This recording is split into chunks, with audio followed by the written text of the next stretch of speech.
তৃতীয় নিবেদন চণ্ডালিকা সব্যসাচী দেবের জল দাও জল দাও।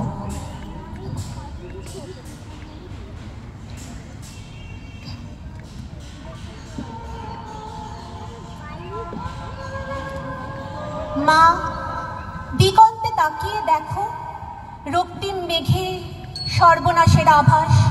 ওই সর্বনাশের আগুন পেরিয়ে আমার দুয়ারে এসে দাঁড়ায়নি কোনো আনন্দ। অঞ্জলি পেতে কেউ বলেনি জল দাও। সারা জীবন আমাকে তীব্র পিপাসায় চিৎকার করতে হয়েছে জল দাও জল দাও। চৈত্রের মধ্য দুপুরে পাখিরাও ডানা গুটিয়ে নেয়। দূর শহরের রাস্তায় বাবুদের ভিড় নেই। গায়ের কুকুরগুলো ঢুকে যেতে চায় উঠোনের ছায়ায়। আমাকে এখন যেতে হবে দূর নদীর চড়ায়। বালি খুঁড়ে তুলে আনতে হবে ফোঁটা ফোঁটা জল।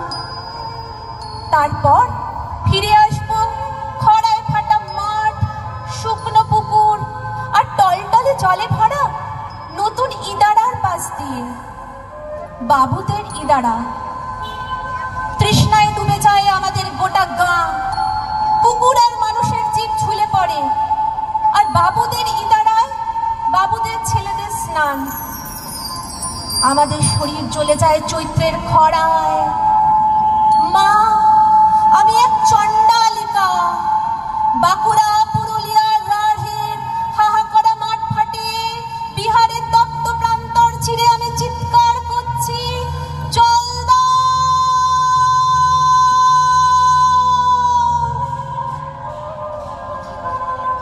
আর আমার সারা শরীরের রক্ত উঠে আসছে মাথায়।